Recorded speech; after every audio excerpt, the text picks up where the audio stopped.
Hey, what's going on, everybody? And thanks for joining us again. We're live, and today's episode, we're throwing out some of the old, bringing in some of the new, and then there's just Lieutenant Dan. So we've got a whole episode jam-packed for you. The first part's going to be a whole saga. So if you don't know the story of Lieutenant Dan, buckle up. But we're going to go starting off with that. Then we're going to be going to Redbox abandons over 24,000 kiosks across the country. And, you know, it's a dawn of the time. Like, that is telling of where we're at. And I think there's going to be a great conversation surrounding it. And finally, we're going to be wrapping the episode with a great technological feat by SpaceX and their self-landing booster. Pretty intense, beginning of a whole new frontier, I think, for the human technology and its race. So that being said, I can't do it without my good friend and my co-host, David Cunningham. How are you doing? Oh, I'm feeling pretty patriotic today, if you couldn't tell. We have football, we have baseball, we have basketball, we have all of it just happening all at the same time. We got the Indians Not all playing. of it as exciting as we'd like it to be. I can't disagree with that. Sometimes disappointing, but isn't that the magic of sports? It leaves you with just wanting always a little bit more and never quite getting there. You know, it's America's favorite edge. And you know who really likes edging a lot? Ooh, Doug. How are things going today? Go Tribe, baby. Long live the tribe. I'm with Doug on that one. Long live the tribe. That's the theme of the day. For us in the studio, we got the game going on in the background. But let's bring in the Pickle Gallery. Joining us today, we got Ricky and Silent Destroyer. Can we? Oh, I like that one. Oh, Center yourself. All right. How you guys doing today? Ricky, what's up? Tell them where to find you. Man, I'm highly blessed, man. Well, what did I say? Black, blessed, and highly favored. You know what I mean? Yeah. So I'm happy to be here. And Silent Destroyer, how you doing, brother? I'm doing great. How's everybody doing today? Oh, excited. Let's kick this bad boy off.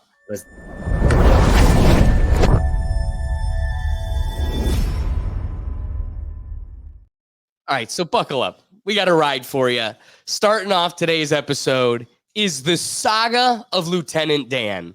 First, let me tell you a little bit about Dan. It starts off with this clip where a guy goes viral. You know, people are coming up to me at work. They're like, did you see the guy on the news that said he's going to survive the hurricane by just staying on his boat? And this is kind of how people were first introduced to him, reported on the news. Not going anywhere. The safest place to be is on a boat to flood. Okay, we learned that with Noah. Everybody that's Learned that from Noah. Drowned. Noah and the animals lived. So I'm fine. Do you have any animals? No, I wish I did. Okay. But these two females. Okay, good. Are you okay? Everybody's worried about you. Who's worried about this? It's all over TikTok. Who's worried about it? Like across the country. I'm gonna go live in a minute. Are you going to be okay? I'm gonna be fine. I don't think people realize you're so close down. I mean, you could just get off if something bad happened. You know what I mean? So let's acknowledge something. Like all humans, and when an opportunity presents itself for what might be an opportunity, in a world of desperate content creators, of course, there's people quickly jumping to latch onto the teat. And this story starts with a character named Tampa Terrace, or Tampa Terrence. Massive hurricane about to hit Florida, so I did what any responsible American would do. I went to the local Costco. Oh my God, look at this guy. So, you know, Tampa Terrence. He's a practical man. Practical guy, regular guy. He says he started his channel to kind of bring attention to the things around Tampa and the community of Tampa. And a lot of his content is just guys being dudes, you know, going to class, being pulled on a surfboard because, you know, the streets are flooded, and it's a lot of fun videos. Well, Tampa Terrence obviously goes and finds Lieutenant Dan, who is docked up in Tampa. With the real life Lieutenant Dan, big hurricane coming. What are you gonna say to the hurricane? Fuck you. You want me? Come and get me. Yeah. Devils, cops, anybody. Bring it on. I'm ready for you all. Let's go. He's not leaving, baby. Don't give up the ship. And so officially given the title, you know, Lieutenant Dan, and now there's kind of like a following. People are getting excited as he preps for the storm. And even from like the boomers around me that just heard about him from the news. They're like, somebody better find this guy because everybody's going to want to know, like, if he survives this thing. Because granted, it ended up not being nearly as significant as we thought it would be. But it did go through an area that was just recently destroyed by a hurricane.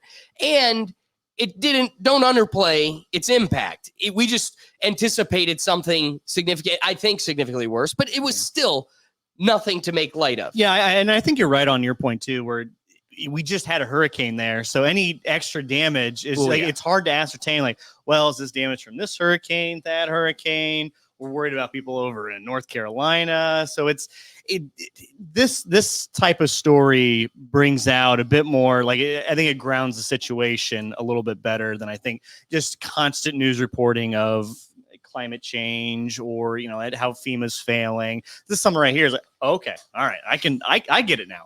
I can relate to that a little bit. Yeah, right. And if that's your whole life, like if you're the boat guy, like you're like, I don't even live that life. I've always been on my boat. I could see you going like, I'm going down with it one way or the other. Now, of course, Tampa Terrence just can't let it go. He sees his opportunity. So they meet again, and a little bit more blossoms from this. Live on the scene here, we got Diesel, Lieutenant Dan. He's anchoring down. This is what he got working with today. Is this gonna hold? I like how he does call him Tampa Tom. It's gonna work, huh? I just gotta keep my ass on this side of these poles. Yep. Because once I get on those side of the poles, I'm in your world, and I want to stay in my world. My you world. Can't do shit to me on this. This will hold. These tires, yeah. Somebody said that the tide going up to 8 feet, but I don't believe that. I think 5. So also joining us today, bringing us in the wing as we're just kicking off the story, we have the Cruel Philosopher. Cruel Philosopher, can you hear us? How you doing, my friend? I can hear you. What's up, brother? How you doing, man? Hey, living the dream. Cruel Philosopher's joining us today. Doug and he had a great conversation about anime. I got to nerd out a little bit and throw some of my zhuzh of Game of Thrones in there. But Cruel Philosopher and I have a really great episode of the Rethink Tank podcast coming out tomorrow. So he's joining us today to kind of promote the episode. I couldn't be more seriously, I got to tell you, I'm just a little zhuzh to entice you. Cruel Philosopher, I was really on the fence about cutting the President Carter bit from the YouTube. Oh, man. I was still going to keep it in everything else. But honestly, no matter how this impacts the algorithm, it would do the episode an injustice if we didn't keep it and preserve it in its totality. And that is probably the funniest part. So if you're looking for some fun and some laughter, but also some superior thought, check out our episode tomorrow. But that was just a break in the flow here. So Cruel Philosopher, I don't know if you're familiar with Lieutenant Dan, but we're introducing the guy that was hunkered down in Tampa. Yes. And now Tampa Terrence has sought out Lieutenant Dan and is kind of seizing an opportunity. But truthfully, Tampa Terrence's heart stays pure from the beginning. Whether or not he has other agendas or intentions, from the beginning, I just want to help this guy. Yep. So there's a lot of people that also want to help this guy, and they want to donate and everything else. So Tampa Terrence puts together a GoFundMe. And to be honest, it's kind of where things start to snowball. But before we get to the GoFundMe, Terrence has to survive the night. So here's just Tampa Terrence helping lock him down for what is anticipating to be one of the craziest storms America is going to experience in our present. It is really flooded pretty much everywhere. But the place is totally flooded. You know what this reminds me of? You could make a Pokemon game out of the different varieties of Florida men in the world. Got to catch them all. He's obviously the water type. And, is he legendary? Is he pseudo-legendary? I don't know. I think he might be a starter, really. It's true. And you're seeing it firsthand. But also indestructible. This is quite a water Pokemon. Oh, yeah. Can't take him down. But one of the other things is I kind of got into the story after the fact. Like I said, I heard about him, being on the news, and then I didn't really meet him until after he survives the storm. And that's when I learned the guy had one leg, like Lieutenant Dan. I'm like, this is such a fitting name. But like, it is hard to. I'm even looking at it now. It's hard to tell. Because obviously he has both. At least he has one leg. But you're thinking, he's sitting down all the time. Oh, that's why they call him Lieutenant Dan. It's also probably not an industry plant. Of all the people going viral, absolutely, he is not an industry plant. Here's what I can love for you. You can at least appreciate that I will probably always find a way to find that in a scenario. It's just not Lieutenant Dan. But we're getting there. We're getting a long story. Buckle up. So, like I said, he survives. He's alive. Holy shit, I made it. He can't even believe it. He can't. He's alive. Spirits are high. Hey, how you doing? Let's go. Give the people an update. How was it? I was in fear for my life all night. I didn't know Yeah, he looks sober. I thought about it and I said, what am I, fucking crazy? Let's go. He's alive, guys. He's alive, guys. So, of course, now the donations start flowing in. There's a GoFundMe pot of gold waiting for him. And where there's money, there's greed and contention. And so here's Tampa Terrence sorting out the whole internet debacle that unfolds following this like GoFundMe situation. I just want to get on here to address the Lieutenant Dan GoFundMe situation, as I received numerous death threats and thousands of hate messages and threats to my family, friends, and loved ones. So I just want to get on here and address everything, as this needs to be settled. When I first saw Joe and met him, his boat was being swept under a bridge, and I was walking home from school, and I saw this guy who looked like he needed help, didn't know his background, didn't know anything about him, so I went up to him, helped him out, and this is how this whole thing started. It wasn't until a week later, after getting to know him, talking to him every day, is when I made the first video calling him Lieutenant Dan before Hurricane Helene came. It was never supposed to be this whole thing, and just one funny video that I posted to my TikTok. People then fell in love with Joe after a few interviews and were begging me to make him a GoFundMe, so that is what I did. The GoFundMe was set at $2,500, and all it was to get him a new boat and maybe some money for some food and a scooter for transportation. It was never supposed to be where it is now. Joe, you would definitely be getting a used boat. has a bank account, but no identification and no way to get in the bank. I mistakenly put the GoFundMe under my friend's name as a way to get the $2,500 out quick and give it to him and be done with it. I have done all the research and have reached out to Tampa police, who are willing to help Joe get an ID and expedite this process so we can retrieve the other $35,000 in GoFundMe. I have retrieved all the money that was sent to my friend, and I've gotten $7,000 in cash, and which will I be giving to him today. The rest of the money will be sent to Dan as soon as he gets his bank account information set. I'm sad to see where this has all gone to, and I really hope that this can all be resolved and we can all just move on with our lives. As this whole thing just crumbles or just conflict arises, the internet, as the internet does, starts doing some digging, and there's a flurry of accusations. Apparently, he's not Lieutenant Dan, he's Joseph Malinowski. And Joseph has a tad bit of a record. Now, Lieutenant Dan denies that all of these are him, but I think it speaks for itself. Now, that all being said, like I said, it's just all this craziness. People start falling out of the wood, like coming out of the woodwork with additional claims. One of the fun ones here is Captain Tank. What happened with Dan? His big boat. What I happened? don't know. Tonight he went on my boat and did some shit. Stole my wife's pills, and he been out here collecting money and doing shit. And He doesn't do that. I can live with that. Okay. Okay. Yeah. He was on camera on my boat. I have camera on my boat, Facts. and he was on Facts. there. And he stole the pills and did whatever he did. Stole some solar lights. I'm not gonna prosecute you. Okay. Okay. Cause you don't I'm fuck with not 12. like that. I'm Fuck not like Gunner, that. right? Fuck No, Gunner. I'm from Texas. For sure. I'm from Tampa right here. Yeah. But we have this thing that we call in Texas, and it's called we don't call 911. We handle our own. Type shit. That's all right. Yeah. Type shit. All right. And what's your name again? Mr. Tanker Slee. Yes, sir. Yes, sir. Captain Tank. There you It's the fingers for me. That's the sign of, that's the power sign. Police. So as there's a theme here, you should pick up on the nature of people. People will always capitalize on these situations. Tampa Terrence is a small territory, but sometimes the big sharks sniff it out too. And here comes the king of kick. Aiden Ross tramples in, and he now is going to capitalize on all this newfound attention. be able to pay for a boat for you. We're going to get you Oh. a nice boat.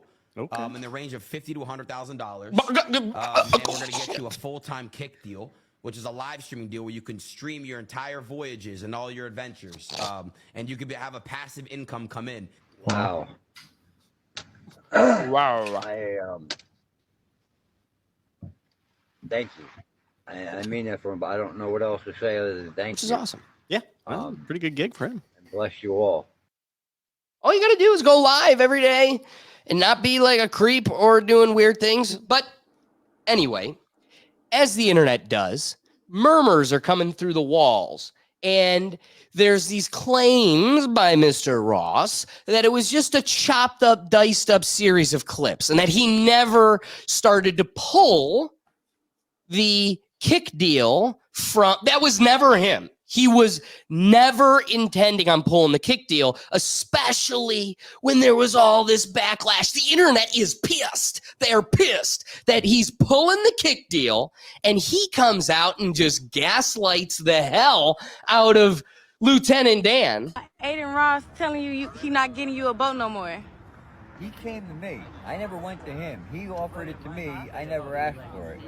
So then he turned around and he starts singing about my history. Well, you should have did that before you made the offer.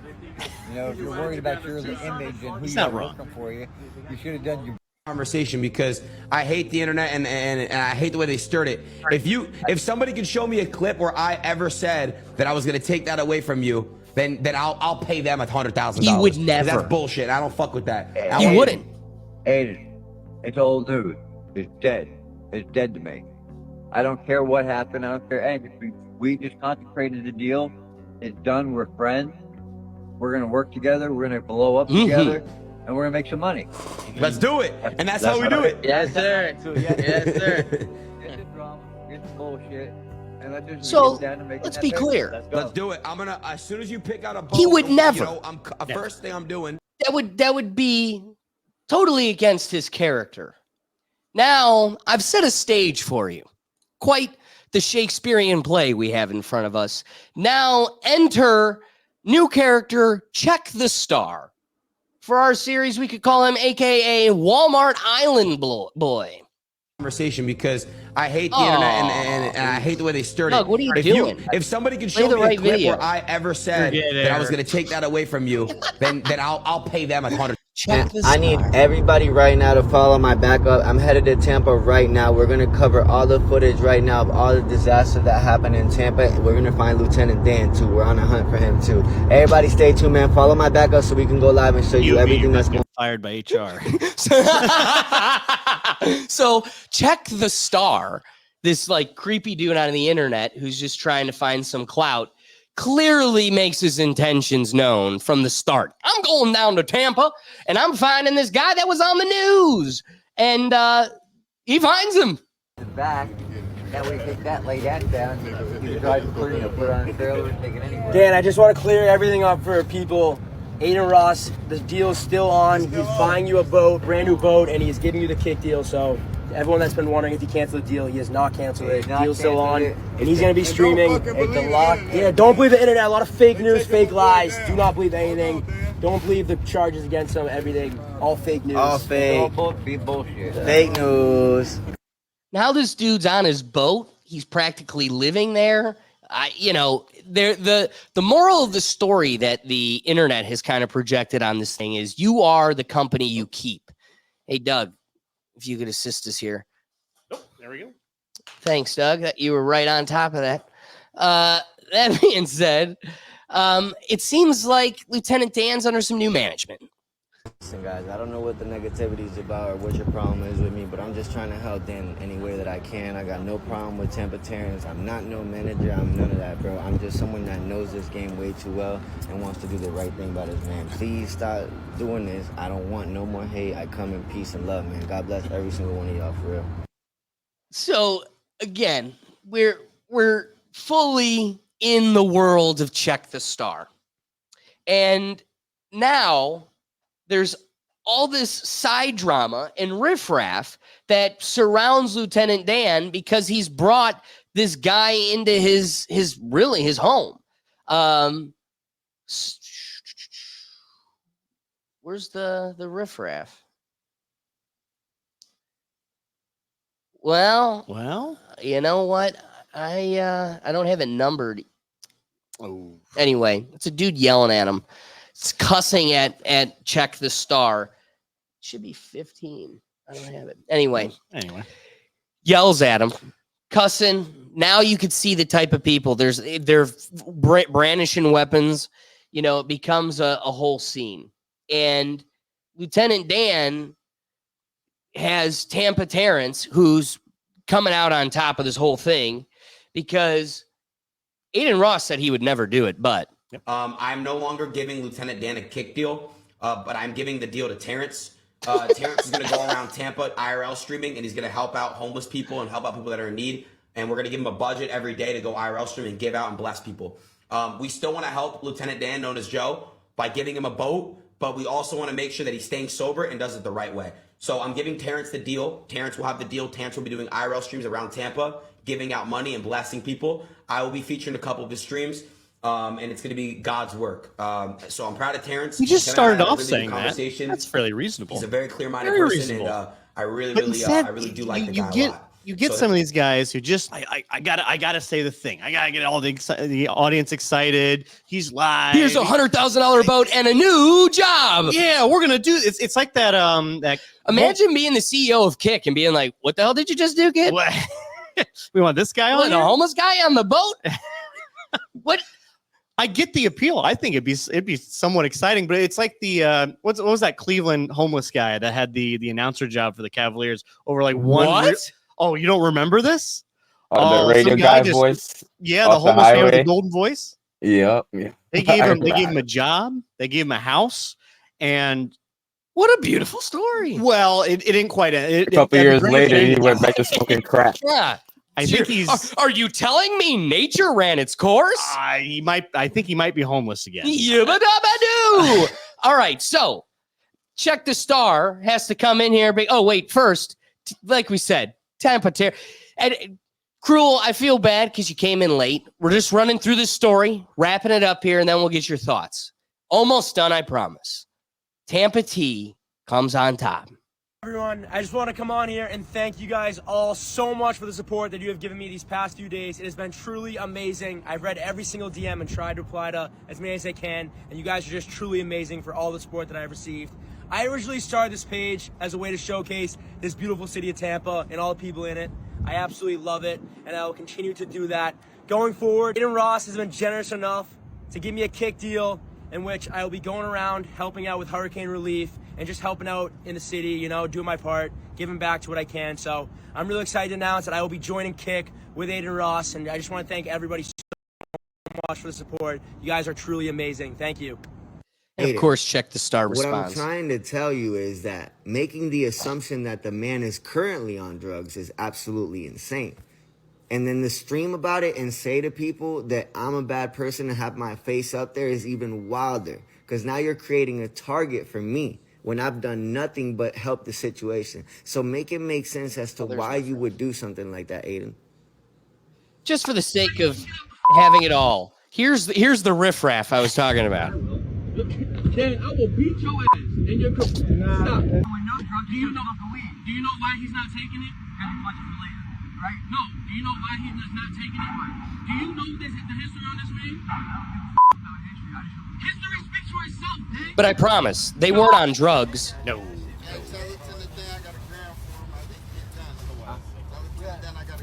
He's got some good camera work. I don't want to continue to harp, but if you can hear the folks in the background, they make their choice of party favors very clear. But let's wrap this bad boy up because he wasn't on drugs and he got the short end of the stick here. He's the main show that everybody wants. What does Lieutenant Dan have to say as the rug gets ripped out from under him? That will all come out. Everything will come out in court because if I don't get the money from Terrence, I'm going to sue him. And any more comments about me, I'm going to start. That means you'd have to hobble off that boat and come into our world. Courtrooms don't float. Suing people for defamation of character because now I'm a public official. I'm not public, but not that I ever wanted this. So keep your comments to yourself. Nope. Okay, I don't talk about you. Don't talk about me. Although, I mean, it is your right. You can do whatever you want. It's America, right? You can say whatever you want, but you got to pay taxes to do it. All right? I'd like to do away with the tax part, and then you could just shut your mouth. Okay, so he responds, I just want to say this is where the story ends. However, know that there's like a whole lore around this throughout the internet because there's all these little side quests that happen throughout it as well. So just to give you a brief flavor, there was a whole character that we didn't even get into who was his daughter, and she really was stirring shit up. Dan was doing just fine without all that money. Y'all TikTok fucking famous people and all that, y'all blowing him up, and he's gonna be dead before he can even fucking enjoy that boat and stuff, because look at him. After y'all got a hold of him, and now he's high as fuck on all these videos. Is it just weed? Is it just weed? Yes, I'm his fucking daughter. I'm his daughter, and I've had to keep tabs on that man for 10 years trying to make sure that he's alive, and now he's gonna get all of this. And okay, that being said, of course he can't let it be. He's got things. What do you think about your daughter? Your daughter, listen to me. Your seed, your blood. Do you understand that? Now I know shit hits home because you just put your head down. Your own daughter. Look at my eyes. Look at mine. Doesn't look like I'm joking. Thank you. Print that. Oh? You don't give a about your daughter? No, because she didn't give a shit about me for 10 years. Right now? But guess what? No, she said she checked in on you, right? No, she didn't. She only did because I'm online and I'm everywhere. And she fat and she sees that she wants in on it. Okay, but do you understand? No, okay, nothing. So take your ass and please get the away. Relax yourself. All right, listen. You don't know who the you talking to. You're right. I'm not here. Okay, these people were insane. Let's start the conversation off with the Kickmaster. Silent, thoughts? Okay, first of all, getting a kick deal is extremely difficult. There's a lot of parameters that you actually have to meet before you get a kick deal. So for Aiden to just be handing out a kick deal like that to anybody is crazy to me. But at the same time, it actually makes a lot of sense because, Aiden is a part owner in Kick, so he technically can do that if he wants to. I didn't know that. How much does he own? I don't know how much, but I know he's a part owner in Kick. I know that. Okay. So that's why he's able to hand out deals to people if he wants to, because he has that kind of pull.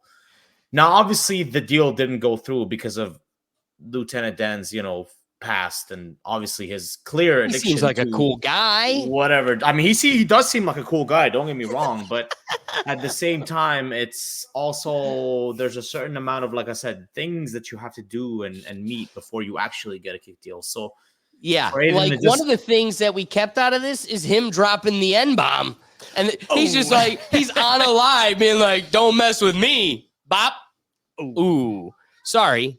You ain't black. All right, silent. That being said, Cruel Philosopher, as somebody who's an outsider looking at it, it's just the circus around you. What are your thoughts on this whole thing? This entire situation, to me, is what's wrong with America right now. Right? Like, the fact that people felt compelled to send this dude money because he decided that the safest place for him to be during what was projected to be one of the most powerful and deadliest hurricanes on the record, he thought, the safest place for me to be is on a boat, right? People heard that and they thought, oh man, when he survived, you know what I'm gonna do? I'm gonna send that dude all my money. What? What is going on here? This is crazy. He don't deserve no money. He's a somebody who did a dumb thing. Listen, being in a boat like that during a hurricane is probably the dumbest thing you can do. If we're being honest here. So he lucked up and survived. Doing a stupid thing, and people felt compelled to send him money. That is the funniest part. Yeah, well, he earned it. He lived through it. So, No, but I like a cruel philosopher makes a grander point, which is we can have a whole reflection on just like the one guy who is homeless and probably has problems. So like, what value is there to really, there's really not much to dissect here. The real picture is the masses. A favorite tagline of ours is the masses are the asses, and they're all donating money. Now, even if it's $5 a piece, the fact that here's a whole panel of people, we're all having a conversation. None of us did or would feel compelled to donate $5. It's like, no, if I had $5 to give and help someone, this would not be the best use of it. And so we all naturally refrain. The interesting part is, and I've thought about this, like think about GoFundMe. Think about how many people just scroll GoFundMe and they're like, I really don't have money. I'm in this like studio apartment and life's really hard. But then you gave like $400 a month away to every little sob story that swindled you out of money. So I have a hard time, like, who are these people? And it's a type of person here. Like when it comes to a nonprofit organization, like donating your money. The sad part is so many of these organizations, you're in the checkout at Walgreens and they go, hey, you want to donate to the to save kids missing eyeballs? And you're like, oh my God, I hate kids missing eyeballs.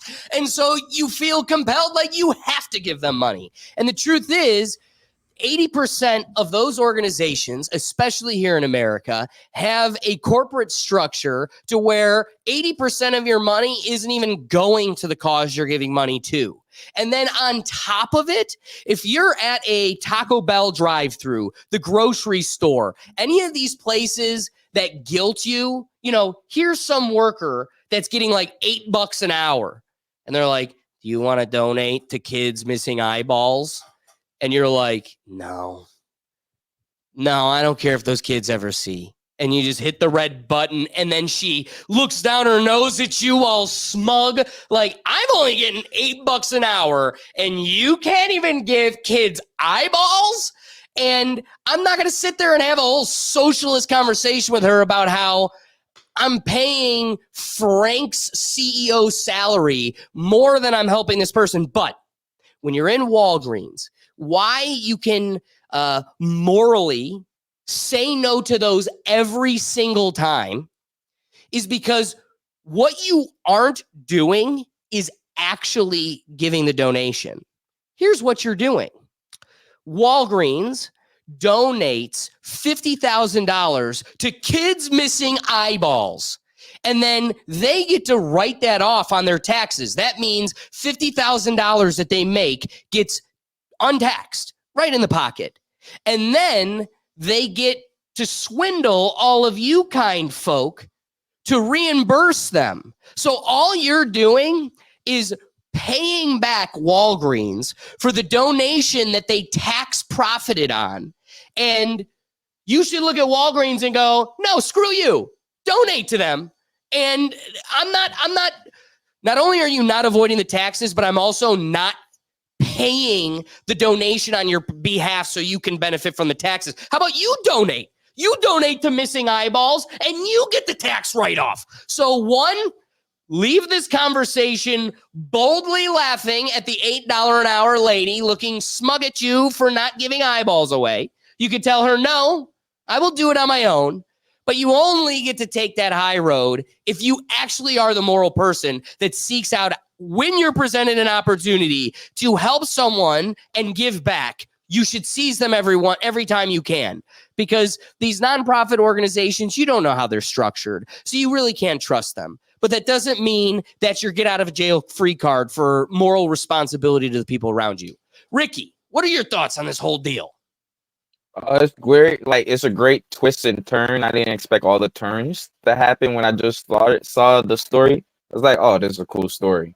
But all the twists and turn is like, yeah, it was interesting, it's entertaining, but I'm glad it's over with now. We can all move on. Facts. What are your thoughts over here, Captain? Well, here's the first thing that I started thinking of after his fame happened, because it's no talent to go viral. There's no specific skill you need to go viral. Having a specific skill sometimes makes you go viral at fun stuff, but usually it's just the lottery. You're playing the internet lottery when you throw anything out there at any point. Now that he has to deal with the consequences of fame and that internet memedom without really too much of the benefits. Because this isn't a Hawk Tuah situation where he's getting deals left and right from people that want to basically just hawk him out. He's kind of got one or two opportunities, and that's about it. But that boat didn't move anywhere. Every single one of these videos, it's parked, and he's just got his spot. And now everyone knows where that spot is. So he all day, every day, he's getting bothered by who knows what, and he can't really. I don't think that boat can go anywhere. So he's kind of just stuck in this weird. He's living someone's fantasy, but it's probably slowly turning into his own hell. Right. And he just through no real fault of his own. He's not uploading these videos. He's doing it a little bit now, but at the beginning, he's not uploading them. He's just kind of living life as just this weird Florida man. And it caught the nation by storm, and all of a sudden he's got to weather another storm after the one that got him famous. So it's almost like a sad tragedy, the way I see it. And with any of these things, when money gets involved, you're going to have every single person like, well, I want a piece of that. I want to put my hand in the cookie jar. I want some of that. Oh, I do this. I'm doing that. And I wonder how many influencers he's ran into in the past past week or so that are just trying to basically, well, I'm going to catch your coattails. Even ones for all the ones we know, I'm sure there's like 5 or 6, maybe even more, that are just hanging there constantly trying to catch another ride of this wave. Right. I love that point. My wrapping thought is piggybacking off of The Cruel Philosopher, which is this story more than anything is a reflection of human nature on all sides, right? So we've seen multiple examples across the board of these people like the Oregon Trail flocking across the country at a dangerous time for just the opportunity of content golden nuggets and trying to find that viral moment. And, this guy there, if we could go through all the videos, there's crowds around this boat. People have come to see him from all over, especially those that stayed in Tampa. I mean, people are hijacking his boat. I mean, just jumped on his boat. I mean, this is the human nature of it. And so, like I said, it's the human nature aspect. What's funny is in that video, the guy doesn't know how to get back. But you've got the guy, Lieutenant Dan himself, who flew too close to the sun, right? He got greedy, he saw an opportunity, and took advantage of it. Tampa Terrence, man, did he capitalize on something? I'm gonna keep that point to the side. We're gonna come back to him. But here's in theory, the story that's being sold to us is here's a guy that's come to you to be nice, and he's trying to help you. And now you've shunned your own daughter out of your life. Clearly, you make enemies where you don't have them, and where a guy was giving you free money. You don't have a license. You don't have bank accounts. You don't have a social security number. There is literally no ability for now. You've got the attention of the world, and the world wants to give you $1 a piece. You have lived your life in such a way, 60 years of it, to where you don't even have the ability to capitalize and collect on this money that's just whirling and floating around you. Nice kid who just wanted to help you, was over years old, and he gives the opportunity to siphon that all to you. Talk about biting the hand that feeds you. Then Aiden Ross comes in here. Another one, clout chaser, finding the opportunity to maximize his brand and bring attention to himself and his company. Comes in, offers him a deal. Again, the greed that we see, but you bite the hand that feeds you. Really, this hand just got a better idea of who they were dealing with. They realized that this guy's got a record and they're not too psyched about doing all this business with him, and moved on. Even though he said he never would. But there's all these other people across the board that have traveled to him. Even his daughter came back in the picture, but does she really care about him? Who really knows? But like the Cruel Philosopher said, there's the content grubbers. There's us what does it say about the masses that are willing to give $1 to what? To what?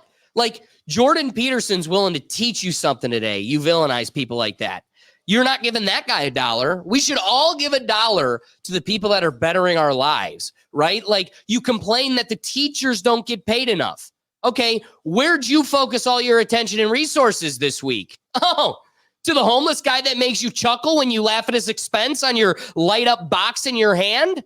So my only position is you speak out of both sides of your mouth. You want to bring the betterment and raise the communal value of everybody. I love the socialist prospects, but then you yourself waste your resources and your attention.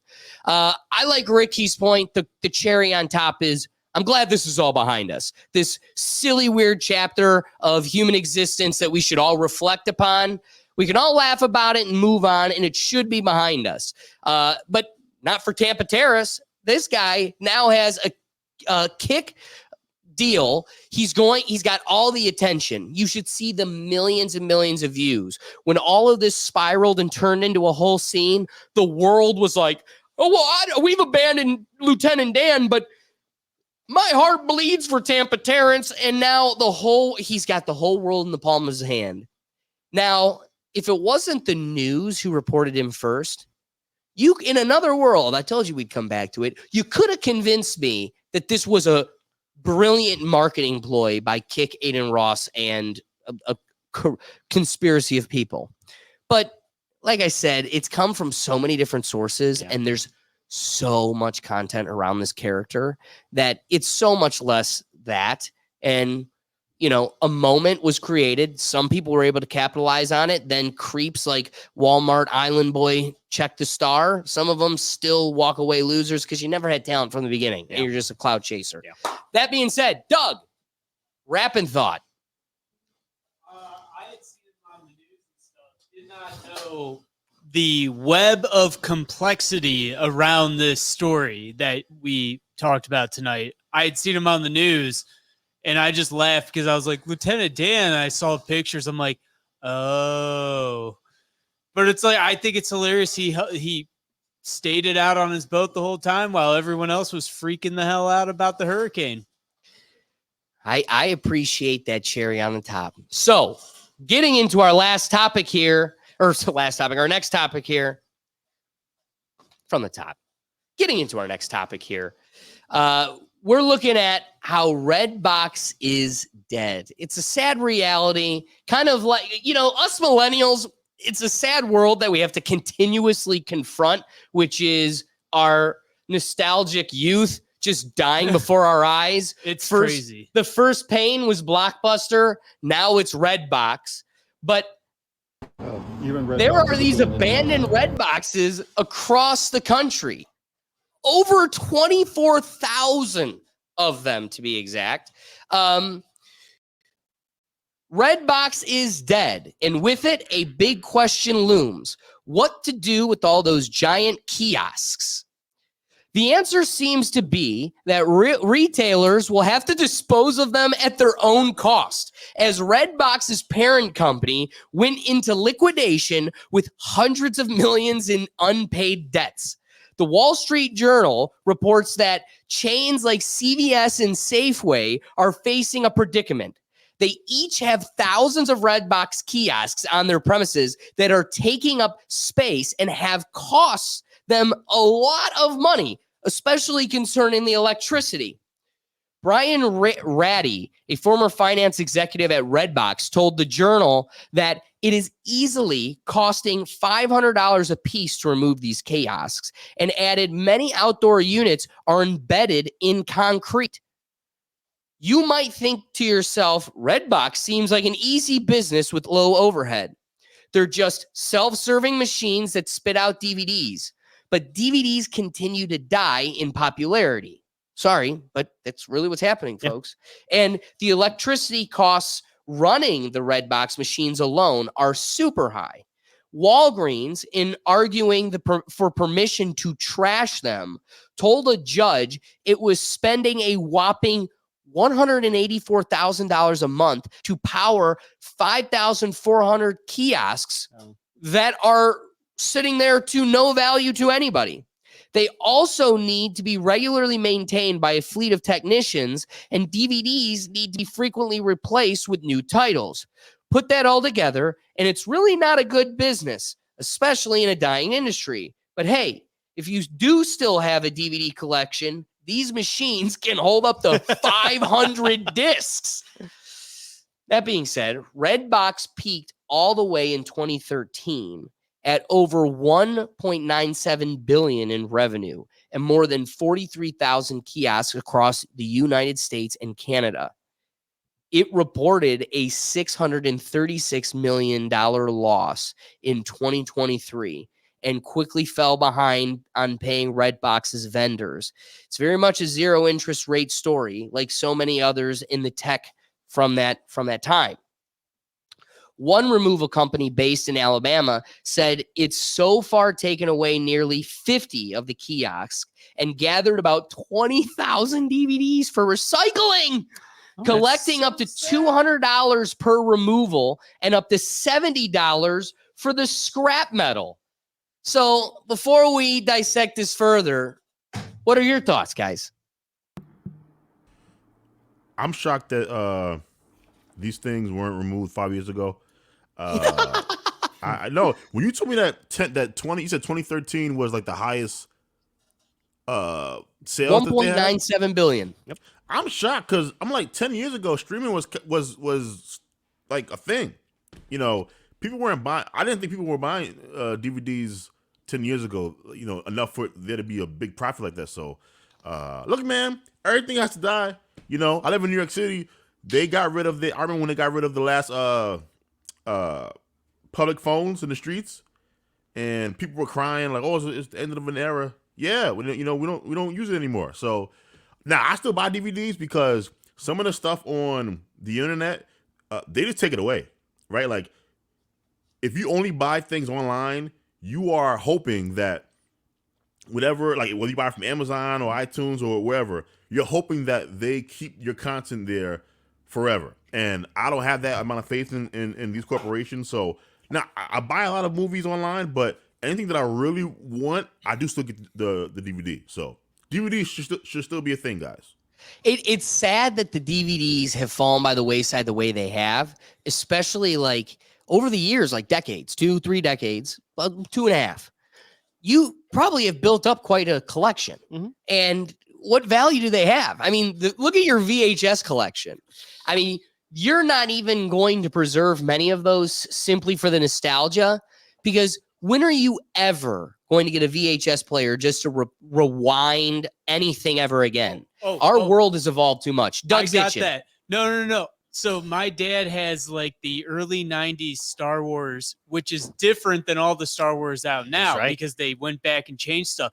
That's something we keep in a nice place. Like it's good condition. We purposely have kept an old TV and VCR purposely so that if we wanted, we could watch that. Like my dad's like, we can't buy these. You can't buy those. Like, okay. Here's what I'll say. In the entire Gurgat household, all the VHSs have been tossed. However, there is one device that remains that is a half DVD player, half VHS player. That's what Doug, we're never touching the VHSs. See? The universe knows. It's dead. It's gone. Never to be seen again. And so I only say that. Dude, the internet, the storm here is kicking our booty. Yeah, this sounds like the fourth time we got hailed today. Yeah. Today of all places. It's getting places. wild out there. I don't know if you can hear it. But I only say that because even though we have the ability, that is never being touched. Whoa. It's coming down hard. What are your thoughts? Well, so this is not necessarily surprising as a result, and actually I think it was a good idea. So if we all remember back when Netflix first came out, they still had the DVD portion and where you can send it in, mail it out, and all that fun stuff.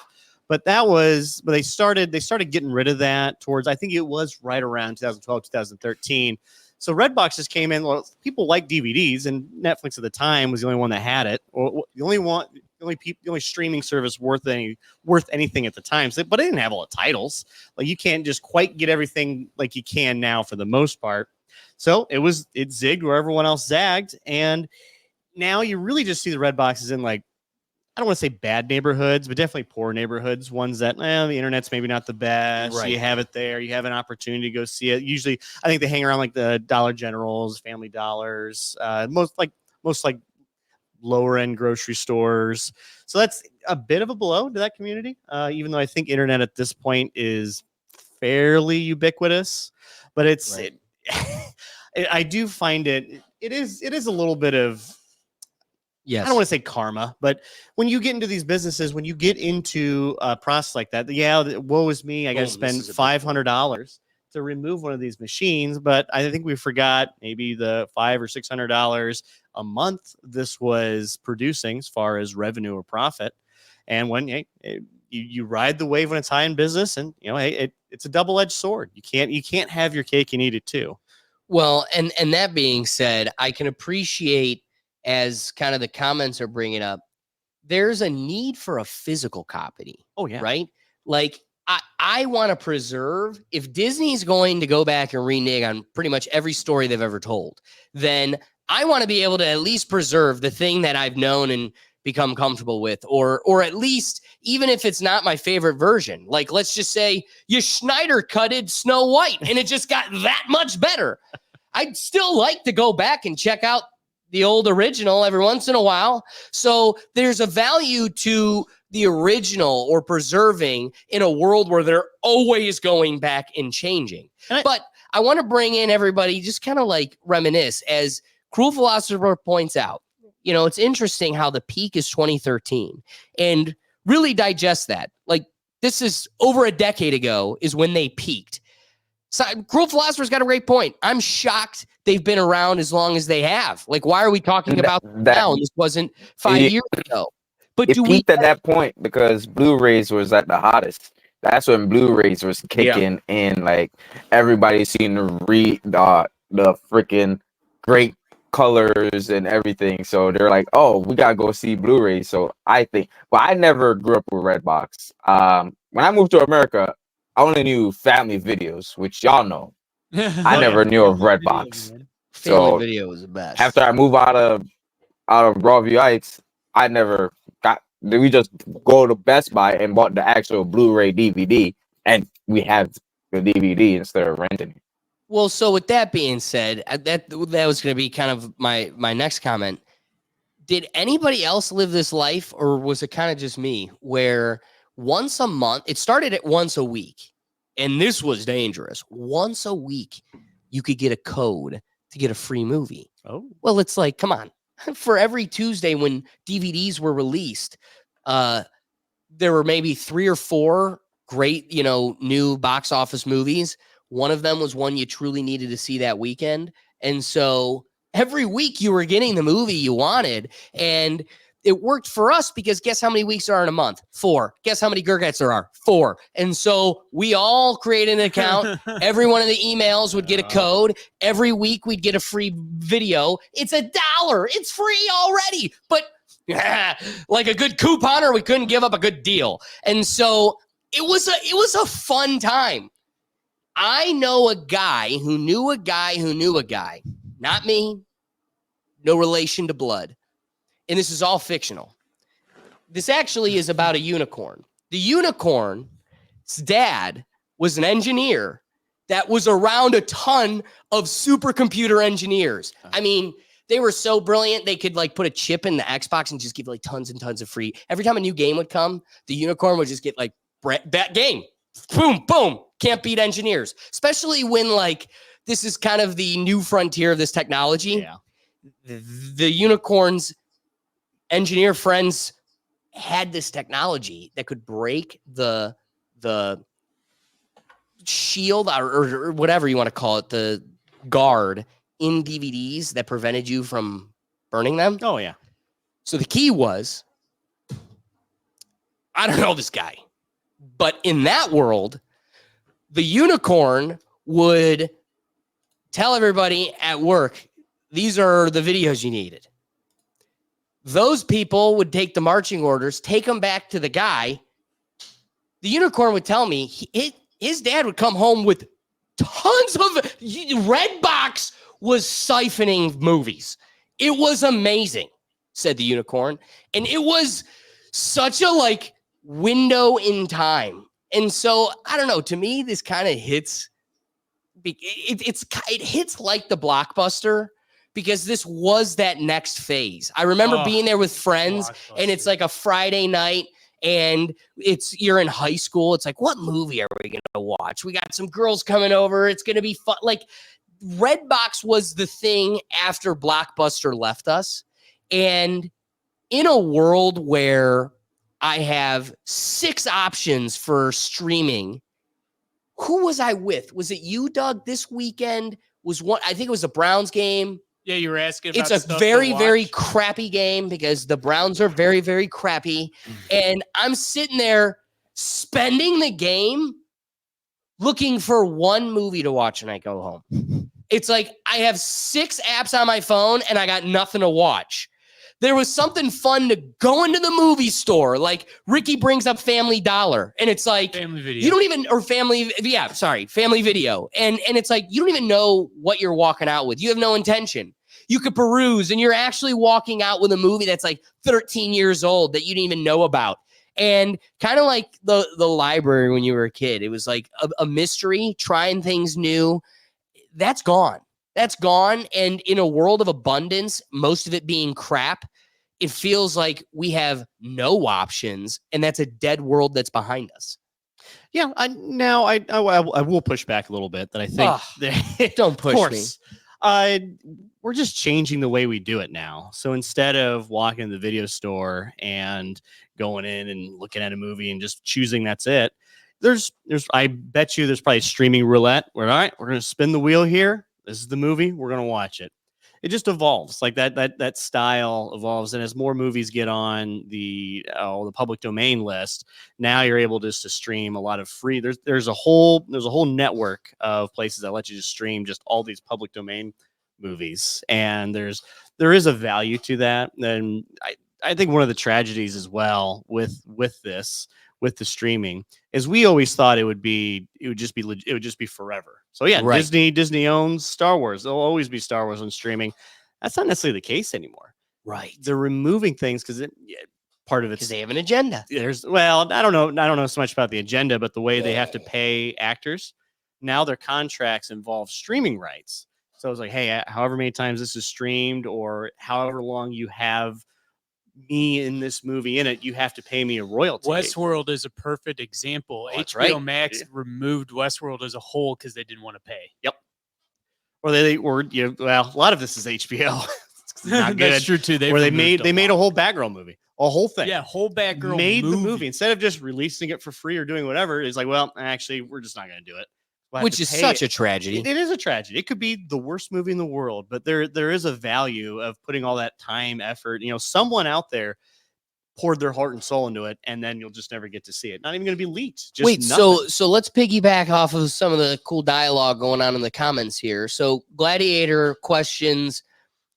The question is, what's next to go? And I think Cruel Philosopher kind of projects the best answer, where it's, in the future, you won't be able to buy anything. You will only be allowed to stream, and you won't be able to buy digital movies. And so that means, yeah, you might be able to get Snow White, but you're getting the version of Snow White that we're giving you today.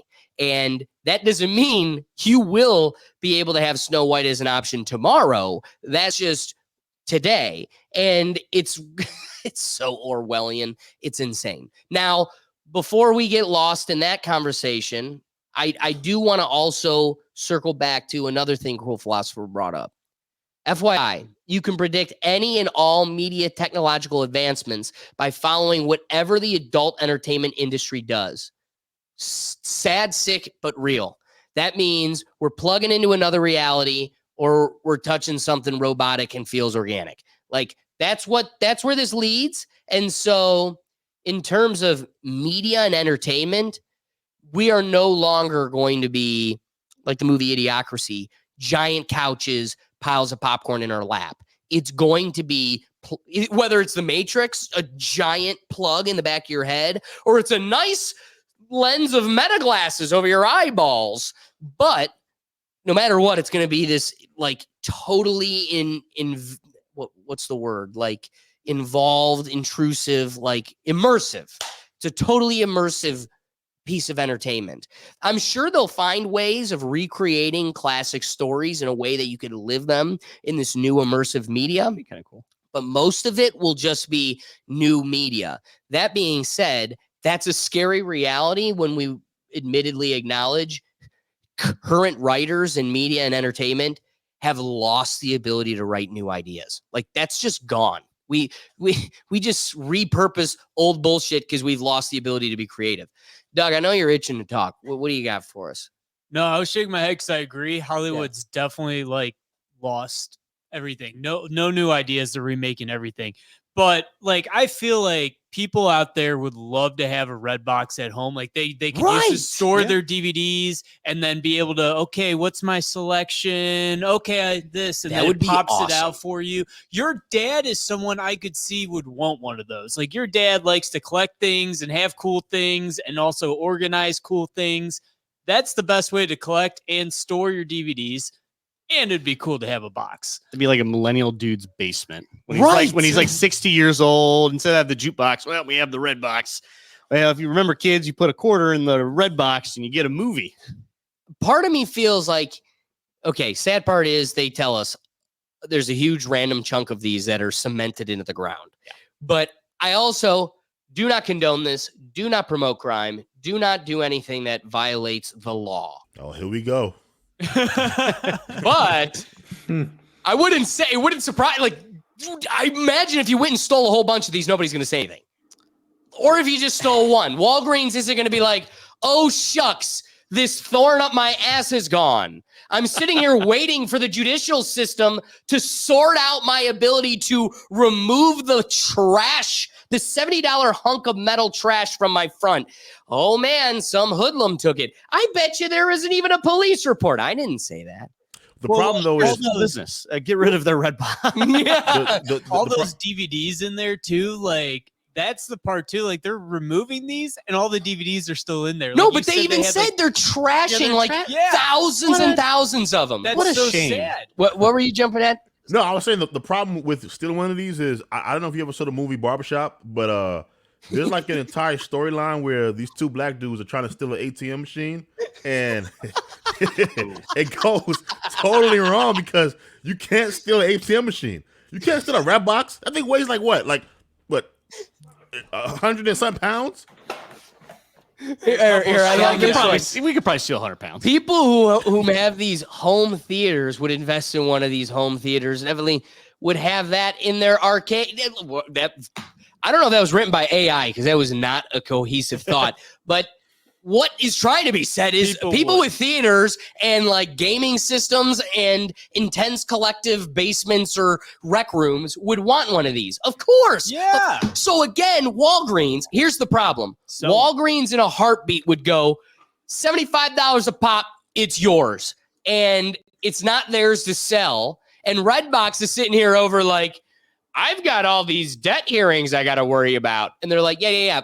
But give us the ability to get rid of these. And they're like, nah. Like they're just choosing to be jerks. Some of these people, some of these stores, are getting rid of them already. So clearly they must be able to just get rid of them. So why not? I might go to our local Walgreens down the street and just be like, can I buy them? Like seriously, like no, how don't hard ask. would it be to like break the Don't lock? ask permission. It's exactly. Ask for forgiveness. It's always easier to ask for forgiveness than permission. I'm telling you right now. They might not even acknowledge you when you come in for. I mean, here's the question. What is the value of an abandoned Redbox machine? If they tell us that it's $70 in scrap metal and it's about $200 to remove the thing. Oh, hold on. Offer them 100. I just did a Google search. Hold on. To remove it. The Redbox machine weighs 890 pounds. Y'all not moving that? Dude, just a couple Kemps. You just need a couple of them. It's like a You literally need like a fucking big tow truck to move that thing. I mean, you're right. It's super heavy.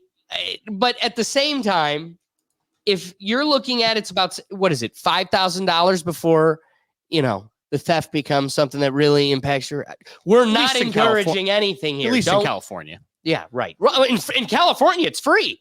In fact, they'd actually pin you with a Purple Heart if you steal it. But I like Cruel Philosopher's point. We're talking about like a 900-pound piece of metal. And I would love Doug goes, I'm just going to go to the closest Redbox I could throw a stone at. And it just happens to be the one that's concreted to the ground like 7 feet. It's like, son, what are you doing? Just trying to get my Redbox here. Yeah. And just for comparison, right? A baby elephant weighs 250 pounds. Oh, boy. All right, so I want to give you guys stealing 4 baby elephants. No, I want a baby elephant. Exactly. Oh, I want one. Well, guess what? It can't play your DVDs, so get the Redbox. Yeah, but it could fly, right? Yeah. Dumbo. I just find it hilarious that they built this giant scheme, then mismanaged their funds in such a way that they have millions and millions of debt. And they're just like, we don't even have the ability to consider caring or repurposing or collecting these. I don't know. I'm going to give it to Rapping Thoughts. Silent, you got any rapping thoughts for us? Yeah, just like you guys said, the fact that these machines even existed and didn't die like 5 years ago is honestly like I was mind blown that these machines are even still out there. But it also makes sense that this company like has went bankrupt because they had a long time to pivot and adapt to something. Maybe like someone was saying in my chat, like adult movies or something else other than just movies, you know, maybe they could have survived, but it's kind of too late now because it's all just online. And most people have fast enough internet now to where you can stream like full HD 4K resolutions and you don't even need the physical media anymore. So true. So true. Ricky, you got any rapping thoughts for us? Well, whoever have memories with the Redbox, I feel y'all pain because I remember when CDs pretty much stopped being popular, even though they still make CDs. But, you know, for my car, I can't just put a CD in there anymore. Got to buy an album and just get this. This is the album I want. So I feel y'all pain. I feel y'all pain. Cruel Philosopher rapping thoughts for us? Yes. Again, if you attempt to steal these machines, you won't make it. You will look like those 2 dudes from Barbershop trying to steal that ATM machine. It ain't gonna work. So that's thought number 1. Thought number 2. My man just mentioned maybe trying to turn the Redbox machines into adult videos. If you buy adult videos in person from anywhere, you deserve to be on a list somewhere. Okay, so that's number 2, right? Hey, sex sells, no matter what the year is. But not to me. Exactly. Other people. Yeah. And the nostalgia, Not to man. be in Nostalgia. public. Keep it in the shadows where it belongs. Yeah, exactly. That's number 2. Thought number 3. Look, How man, we gonna I'm watch the telling Diddy tapes? you, I'm not watching. That's at one of the red boxes in LA. Pick your party. Thought number 3. Again, all of this could have been easily predicted. I'm telling you, it sounds funny, but you can predict everything that's going to happen next in the entertainment industry by watching what is currently happening in the adult entertainment industry. They do everything first. They were the first people to move from VHS to DVDs, the first people to move from DVDs to selling videos online, the first people to go from selling videos online to just straight streaming. They do everything first. So if you want to know what's coming next, that's where you got to look.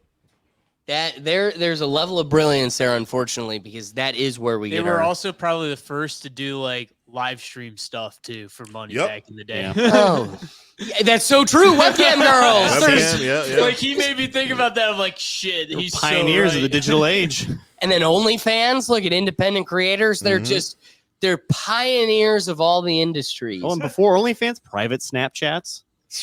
Wow. Yeah, see, Look that's at you. that's a nostalgic See? joke for you.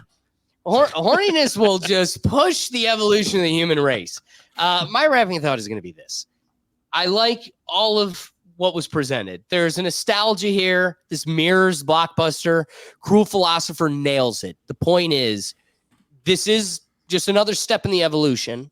He gives a good indicator of how we can predict where that evolution is headed. I love that point. I really didn't think of that. But at the same time, it's just it's crazy to think about something that I so enjoyed, and at its height, like let's say the new Superbad movie comes out. Everybody needs to watch it. There's like a huge rush to find the Superbad movie. And now you can like shop around. It's not just at your Giant Eagle. It's at the local the gas station. It's at the Walgreens. Like there's this community of them, and they're all shells. You can recognize an abandoned Blockbuster that was repurposed into something else, but the beauty of what that was is it could still be repurposed into something else, right? So the commercial corner in your local community wasn't just left barren. These are just barren machines. Yeah. And, you know, maybe it's the Gary V in me, but if you're always trying to scrap up a buck when you're in millions of debt, something tells me there's a money-making scheme here. I don't know if you're missing it. I don't know if you're too focused on your legal battles, but like you're not using these anymore. The industry is dead. Get what you can out of them, whether that is focusing on collection and scrapping. You could not convince me you couldn't sell the entire kiosk for $100. Like in terms of its DVDs alone, $100 sold to me. I'm saying right now. There are people that will buy blindly an entire storage unit, and it just turns out to be some guy's fapping socks. And this is you know what you're getting. 2,000 DVDs or what was it? 500 DVDs. Yeah. Even if it's multiple copies of Superbad, you can do something with that. Gary V, scrape up a buck. I don't know. To me, it just feels like it's crazy that these are just being left there. And there will be people that get to capitalize on this moment, whether it is shacking up a deal with their local Walgreens or something in the near future transpires where they go on sale. But I do agree this would be such a cool addition to someone's basement. I would love to have one, especially if you could program the software to print your own barcodes on the DVDs, put your own collection in there, and now this is how you store your DVD collection. Swipe, pick, and you get to pick your DVD and it pops out. I truly don't think that's possible. That can't be that hard to wait. make I do think it is, because there is an entire application that has been coded for money exchange, credit card holding and processing, waiting for return. Like there's a whole coding mechanism that would require, whether, Reddit, you've got somebody in the human hive, somebody creates a software that you can download into your domestic personal Redbox, and it allows you to do this. But that's what it would take, because Redbox themselves is not going to invest the money in recoding this machine so it can just be domestically used in your basement. Wrapping thoughts. No, I think you put it beautifully there. There's an opportunity for them to do something with nothing. The industry's gone. The time passed them by. There isn't a whole lot else they can do with these, but there is a very small market that would actually very much enjoy it, just like you said. And they're just holding it behind a wall so they can eventually probably sell crypto at one point, just like Staples. Staples is now a crypto business, if you didn't know. It's going to be something like that. And it's a shame. I get businesses are out there to make money, but there's definitely a way you could salvage some of the branding and some of the legacy to just be, different. It doesn't have to always be, well, screw you, I'm just going to let you hold the bag for the rest of your life now that you can't get rid of these, because or else I'll sue you. That's probably what the business model is now. You get rid of it, I sue you. I now make a little bit of change for the 5 people still invested in this business. Oh, I love that. Doug, wrapping thoughts? I would definitely love to have a Redbox. Like, there's definitely a way, like, to make money off of these. Like, either the place sell them with everything, just sell them themselves. Like, if they're leaving them abandoned and they're responsible for disposal, then they should be able to sell them. And someone out there will find a way to make it work for private use. Someone like even your mechanic friend dad, like right. He should be able to figure that out. Like I said, there's going to be somebody in the human hive that can do it. But Doug makes me think of one last point I want to end it on. how can we have Walgreens or CVS running to the press going, this is costing us $184,000 in our electric bill? It's like, bitch, unplug it. Yeah. Am I missing something? Like, Well, is it no, like, no, apparently- keep it plugged. Keep No, it plugged. well- Nobody's allowed to buy nothing, but I want it to be a neon gravestone, a cacophagous of just death. Leave it there, lit up for the whole world to see. I just feel like, unplug it. What a Well- great contractual agreement for Redbox. Well, if you unplug it, we sue you. And you are and then you forced pay as our a company. debts. Yeah, exactly. That's, When I was you know what? We just looking- cracked the code. That's what happened. When I was looking at this, apparently a lot of them got hardwired into like the electrical system of the places, so they have like no option of being able to remove them at all. What a brilliant, like, make it their problem. One, we're locked in. We're locked in, and you have to have one. And imagine some contractual agreement where you're paying on it, and you're just like, but nobody's coming, and I don't want it anymore. And they're like, we've got court. Sorry, we gotta figure this out first. It's like, I don't even know why that works. All right, moving on to our final topic. First, let's bring in everybody here. Nalette out here wishing happy birthdays. Also, happy birthday to Nalette herself, and Ricky's got one coming up. It's just us Libras. We're just taking over the world. Fucking day. So I appreciate it. But getting into our last topic here, human race takes its step in towards that final frontier once again, and we have a huge feat in the world of technology as Elon Musk and SpaceX debuts their self-landing booster rocket. This is an awesome video. It's pretty cool. Why is it so loud? It's so gnarly. People are cheering. They're happy. It's working. Yeah. We didn't get to the moon again, But come but we on. landed back here where we no, it live. doesn't land there. It lands its own little station. Well, how nice is that? That's so cool. Very pleasant. Very good. Very nice. Very nice. It's such a pretty video. Amazing. Hey, you Beautiful people are sight. doing it. Beautiful sight. Maple Leaf folks, just stay on the ground. You watch us fly. Watch us fly circles around you and the spinning rock. Okay, those guys need to chill a little bit. It's not that exciting. It is when you That is exciting, bro. All right, nice. That's There's cool. something. There's I something usually see exciting. them bad to be boys said. drop in the water.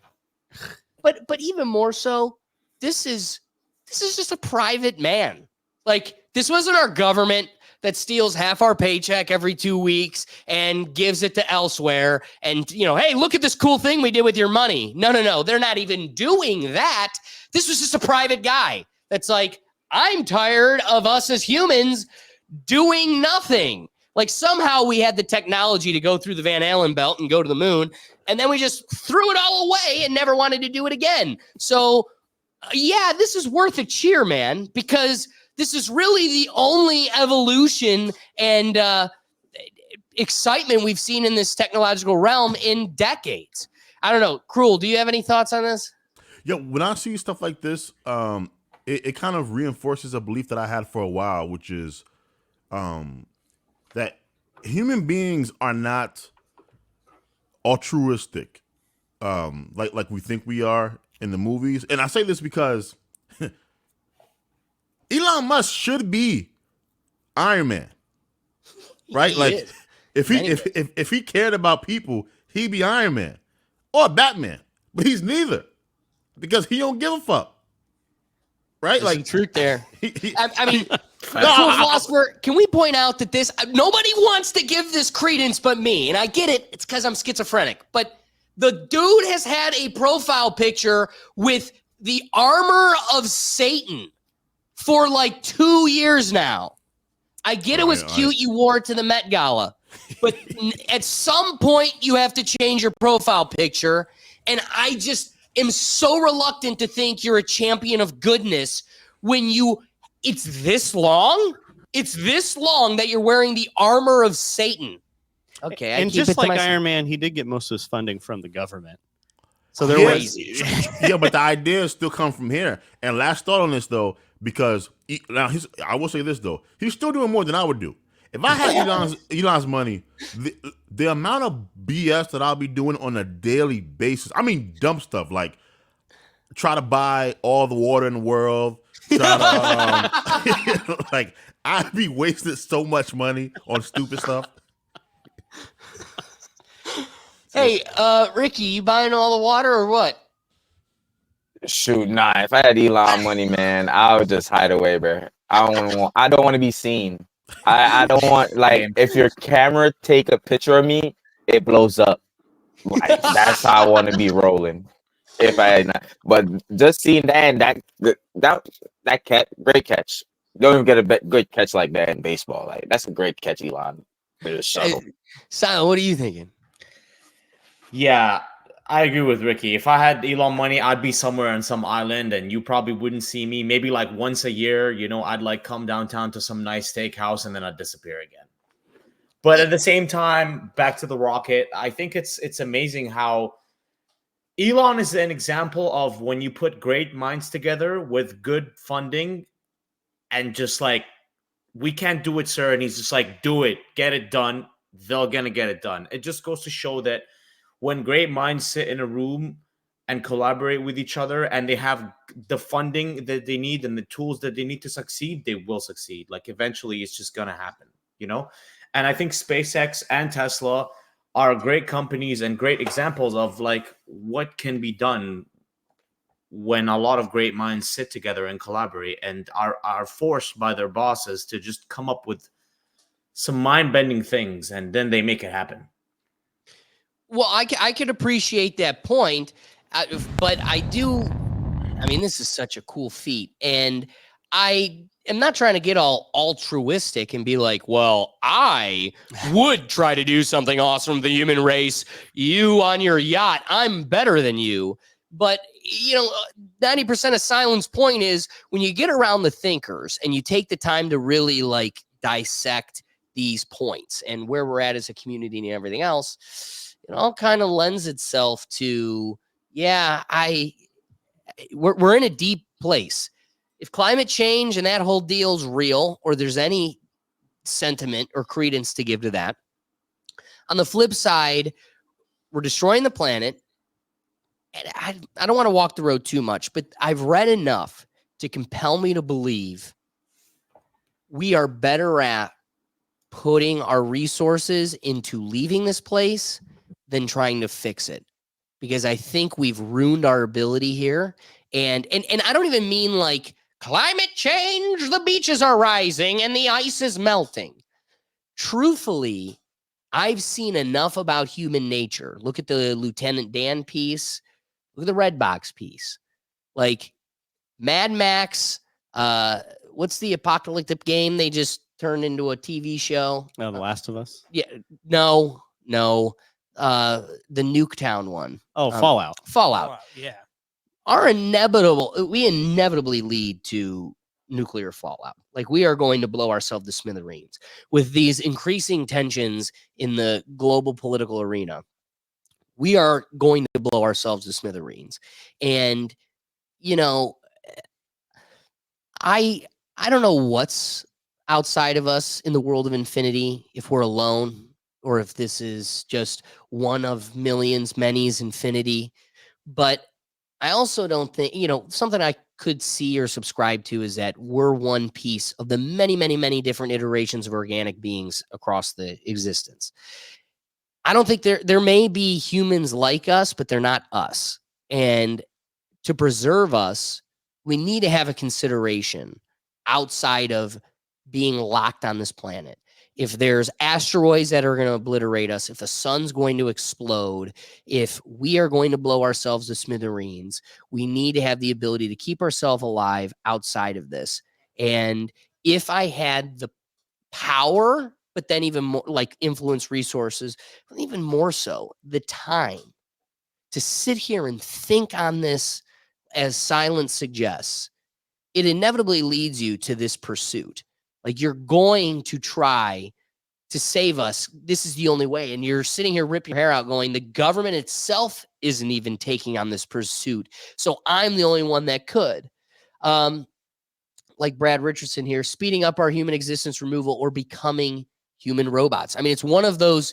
I mean, there is a fascinating conversation with me, Cruel Philosopher, and Doug that comes out tomorrow on the podcast, because there's a duality of potential futures. You may see a future where we just completely plug in to a totally different world.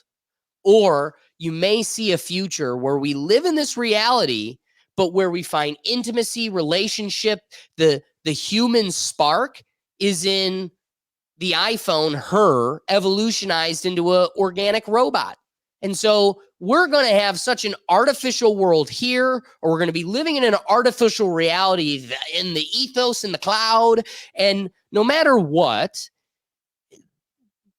going into those, like making The Rock more comfortable with a AI pretty robot, or going into the Meta universe and seeing all the videos that, you know, make me satisfied in whatever world that might be, it still doesn't save us as a human race, and it doesn't alleviate the problem that we're going to kill ourselves or an asteroid's going to. So we need to come up with a solve.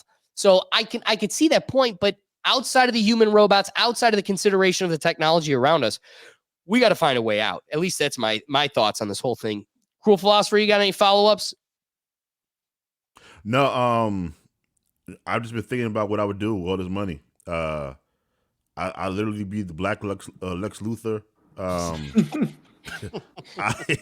It'd be nothing but debauchery and supermodels. And It sounds like a lot of Diddy parties about to happen with you. Like, what's going on? Yo, man? now we know Too why. much baby oil. How much baby oil you got there? That's why there's 50,000 bottles of baby oil, because he's just got money to spend. He's like, Like, wait, how he much doesn't do I wanna- save at he- Costco for the bulk order? The thing is, he doesn't want a yacht. He doesn't want a yacht for a one night party. He wants the whole Dominican Republic. Like, come on. I want the entire island. The entire Imagine island. making an entire island party together right.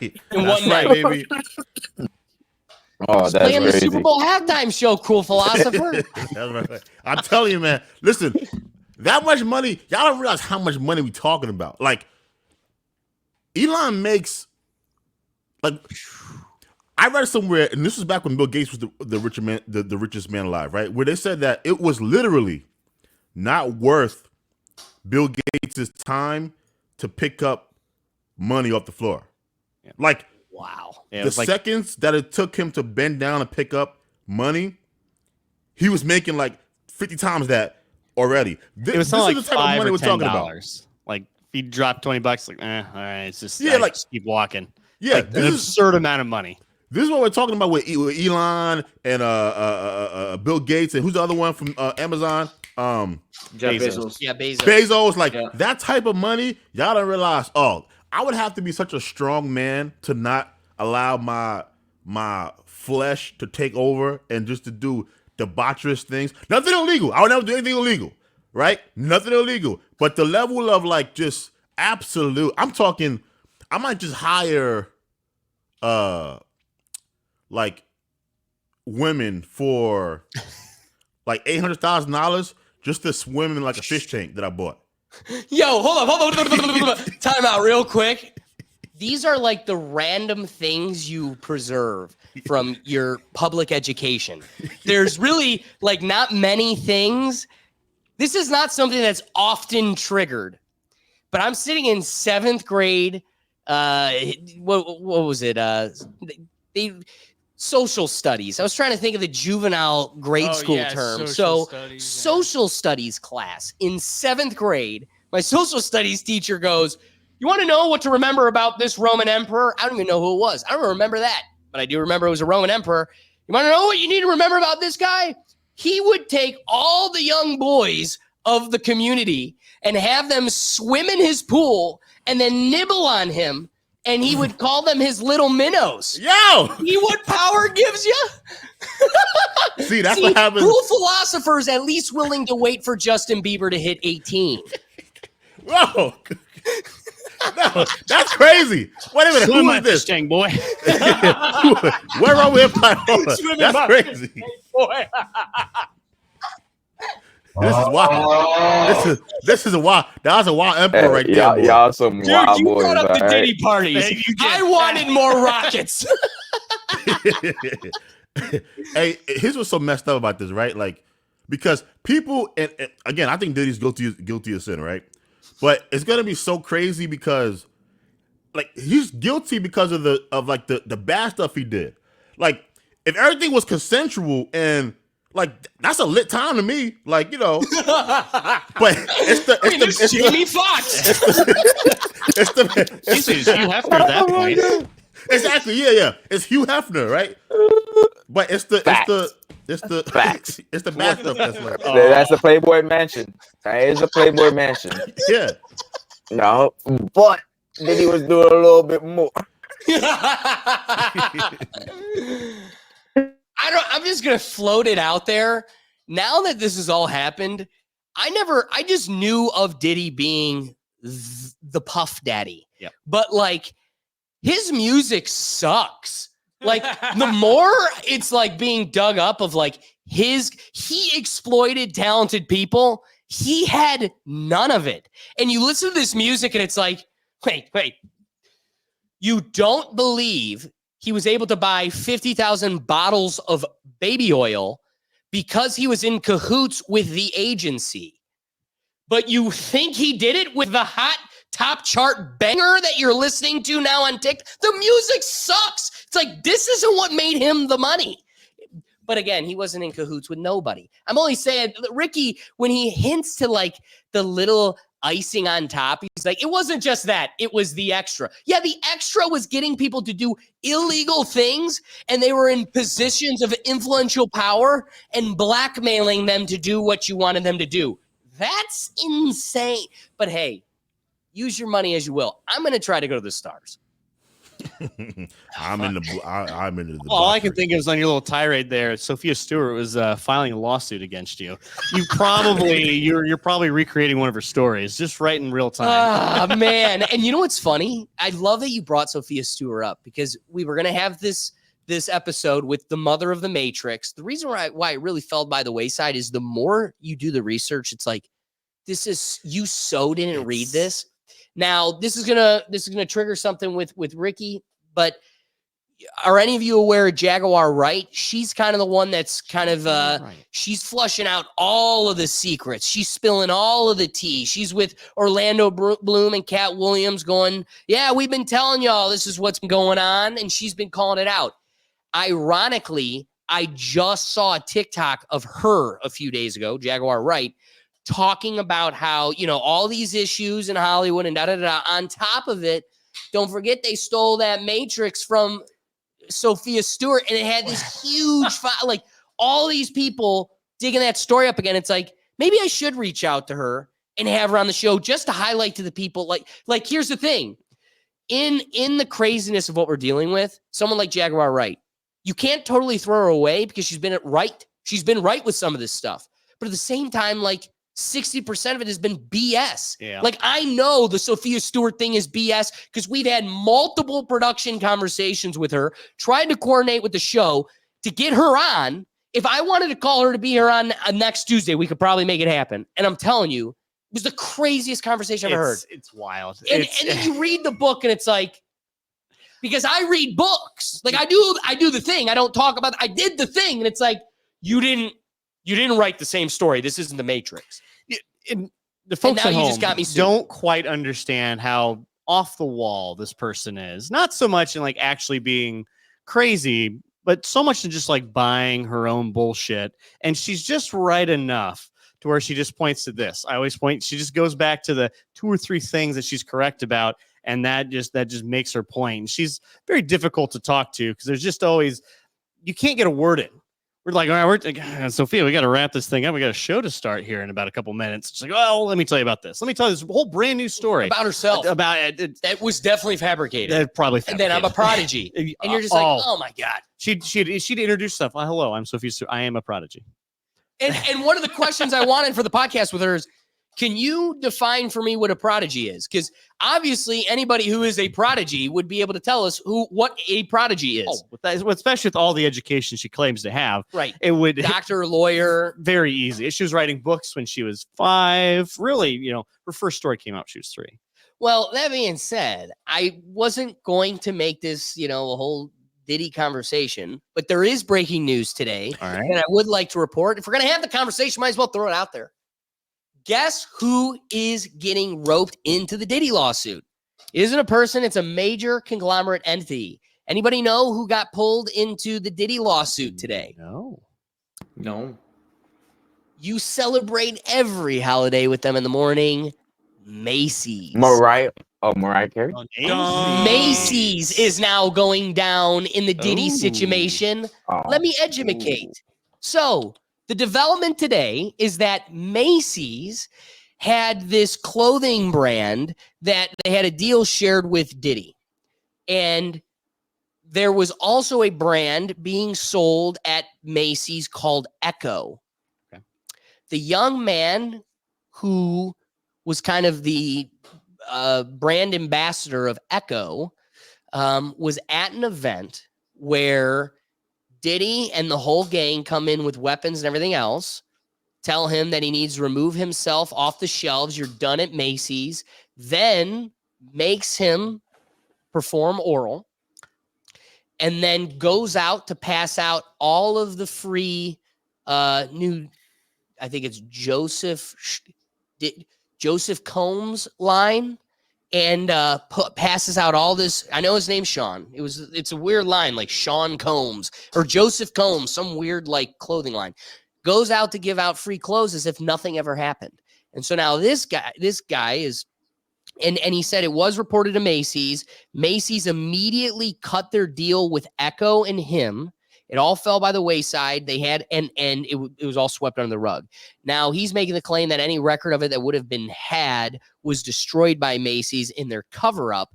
But again, whole nother wild development in this story. And who knows, as this continues to snowball, who's going to be pulled into this weird epilogue. We might have a new week of every week someone new's getting pulled into this. I think last I hope so. Unlike Epstein, I think we're actually getting names. Yeah, we're getting people involved because he was too public to not show who was involved and who wasn't. Eventually, we might see like MTV, all sorts of these. Well, plus it's like, dude, you're on all that. We can't wake up Bob. How do we wake up Bob? Take this helicopter and shove it down his pants. And it's like, wait, what? Like a whole kid skit. And now you're seeing, it's like, we had a conversation talking about Diddy in the past on the show. I think it was Ricky that said, like, we're all annoyed with this constant, like, it's been in front of our face the whole time. Who would have known? But truthfully, dude, holy cow, was it in our face? Yeah. Like, he was straight up saying it to us, and we just kind of McChuckled it off. Like, a video of OBJ getting the Justin Bieber OBJ, like, how do you take that video out of context? Like, it was in our face, and we were just kind of like, bah. He even put it in his lyrics like too. Selena Gomez. He even put it in his lyrics too. There's a song where he talks about beating someone up at the end of the song, like literally, and burning their house on fire. I mean, you talking about wait, Last Night? I love that song, by the way. Yeah, Last Night. Yeah, that one. Yeah, exactly. It's a good bop. That's a great song, boy. Last Night. See, Banger that's song. a Banger banger song. too. That's Banger a banger song. too. I'm just saying, Alex, that's a banger. Last night. All right, so I guess the guy's drumming up cash somewhere. Well, he's still on Spotify. I just checked. He is verified on Spotify too. So, all right. So I guess for my rappy thought, it's just going to be. Wait. What thought are we wrapping up? We're done with Diddy. That's over. I would like to talk about SpaceX at least a little bit. Here's a point of view of this thing landing. I mean, what an awesome feat. Incredible. And the utility of rockets and boosters that can be repurposed, that, I mean, this is a multi-billion dollar device that isn't all for naught. I mean, look at this perfect catch. Wow. Well, there you go. Smooth as butter. And what is this going to evolve into? So I love that we've become so spoiled in this modern world that something so huge and evolutionary can happen casually, and it's just another news article on our regular routine.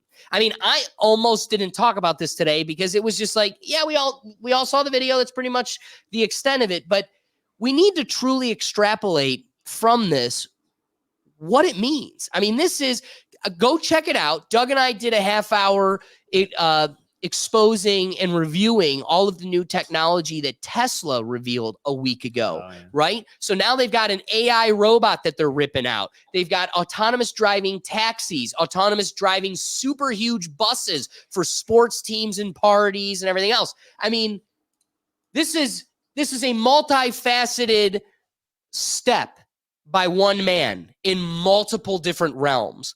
And in the world of space exploration, I mean, think about all the TikTok conspiracies that have come out this week of UFO sightings and crazy lights in the sky and all. Well, there's only one guy helping us get out of here. I mean, you're only going to get to live in that world whether you're taken serious in an intergalactic federation or they don't just totally wipe you out overnight because they have significantly higher sophisticated power. I mean, or resources. I just feel like to compete in that world, in the world of infinity, and to further the evolution of the human race, you're looking at one man, one entity. I mean, this guy has the resources, the abundance of countries, and yet he's doing more than all of them combined for the human race. Look at Twitter. You've given the human race a free platform again. And yeah, is it totally free? No. I mean, the dude's got Satan armor, but it's the closest thing we got so far, and it's pretty damn good. Wrapping thoughts. Oh, yeah, I think the rocket thing's pretty cool. It'll be nice to. This probably avoids a couple different regulations with just sending off on uncharted rockets because I guess you're not just dumping things in the ocean anymore. Well, that's cool. I like things not being dumped in the ocean. That's pretty. That's, hot take here. That's I like clean oceans, but I think this is just one extra step until we finally start getting into a little more full-time space travel and moon landings, all that wonderful fun stuff. I'd love to go to space one day. I'd love to actually go experience zero gravity, experience kind of what that weightlessness feeling is like, and just see, hey, let's find out. Find out if the world really is round. Is the hype real? Those types of things, I'm like really excited because we're almost there. I swear to God, we're gonna be like 70 years old. I'm getting my grandchildren like, all right, Grandpa, we bought you tickets to space. I'm like, yes, I'm excited for that. And this is just one step closer to kind of avoiding those regulations to get us up there regularly. Can't wait for those Grandpa Christmases already. Yeah, I know. Dougie, wrapping thoughts. So I remember like during the pandemic, it was either SpaceX or Boeing. I think SpaceX was doing like their first human launch, and it was Mother's Day. And I remember that because we were waiting in line to do the drive-through at the zoo because it was the pandemic still. So 2021, either 20 or 21, one of those two. And it was huge hype. It's like, oh my God, this is the first private company launching people into space on a reusable craft and all that. So that was pretty huge. Them being able to actually catch it and reuse it is huge because NASA with the shuttles used to just drop them in the ocean and then maybe recover them and maybe be able to reuse them. This is pretty huge because now we're not dumping all that pollution in our ocean and hoping to reuse the space thing. This skips that whole pollution step, as Musk is so proud of. And like Brad Richardson pointed out, they're saying reusable rockets save $500 million roughly. I mean, that was the point of the shuttle. It was supposed to be reusable. Right. And again, we're back to fuel tank rockets, which, again, why do we leave that? That's clearly where the most sophisticated science is, or so far, at least. That being said, I want to bring everybody back in. Guys, I appreciate you joining us. We got Cruel Philosopher, Ricky, Silent, everybody that joined us in the comments, Gladiator, Brad Richardson, Alette, Straight Bombs, everybody, OMG, WX, the folks. The whole purpose of the live show is to get you involved. So thank you for jumping in the comments and adding that extra perspective to the conversation here. That's the whole purpose of the Rethink Tank. But I want to thank the Pickle Gallery first. Ricky, tell them where they can find you. Hey, just another day TV, everybody. We outside. Catch me on Sundays on the reaction videos. We do football breakdowns. Hey, and Alex won this week. Win under parlay. So check us out. That's right. That's right. Silent, tell them where they can find you. We're live every single day at kick.com/silentdestroyer. Check us out. I love that. And finally, let me bring in Cruel Philosopher. We have, he joined us. He blessed us with his presence and a little bit of wisdom today because I couldn't be more excited for this really fun episode tomorrow. Sincerely, you're going to laugh. And there's a lot of great substance and thoughts in there as well. That being said, Doug and he create a whole nother like half episode that is going to be a little bonus that's coming Friday, some nerd talk where they talk anime, Game of Thrones, Breaking Bad, nerd talk. So we got a double feature coming at you this week, and I truly appreciate the person that I got to share it with. So Cruel Philosopher, tell them where they can find you, tell them about your podcast and everything else. Yeah, man. As always, it's a pleasure to be here, man. I'm always going to be there when you need me, bro. You can find me on X at Cruel Philosopher, no Ian Philosopher, and Instagram, same handle. On TikTok, it's at Cruel Philosopher _ again, no Ian Philosopher. I have a podcast, the Cruel Philosopher podcast. I call it the Safe Space for Unsafe Conversations, where me and my co-host Monica, we get and we talk about things going on in the news, things going on in the streets, aka the cyber streets, and then also this thoughts that we have in our that pop up in our mind. I think it's a dope show, and we always love to, whenever we can, try to invite people into our side of the internet, our corner of the internet, where honesty reigns supreme. I love that. Honesty reigns supreme. And I love the safe space for unsafe conversations. So that being said, guys, thank you for joining us. We appreciate you hitting the like button. All of those things. The best thing you can do to support this show, if we made you laugh, if we made you think, is share that link, because we're up against algorithms, and the best thing you could do is spread it around. If you liked it, that means someone else probably will too. So do us the favor as we bring you such a fun, engaging evening. Spread it around and help us out. But otherwise, like we had said, Ricky pointed out, we go live also on Sundays. Join us at 11 a.m. Eastern time, where this is a palate cleanser, separate from all the deep conversation that we have. Get away and have a cup of coffee, start your morning with some laughs, and just check out the craziness that is the videos on the internet. But we follow that up on Sundays now at noon Eastern time with the Sunday Football Review. So as you tinker for your fantasy football teams and you're getting ready to set your lineups and you want to be on the front lines of the injury report and who's in, who's out, and how teams are shaping up across the league.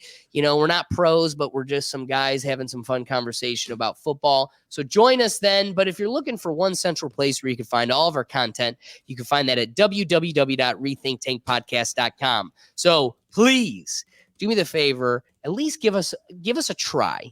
Tomorrow morning, wake up. It's released at 6 a.m. Eastern time. The Cruel Philosopher and I and Doug have a really fun conversation, and maybe we'll win you over there. So check out the Rethink Tank podcast. But otherwise, guys, we'll catch you next week. Peace.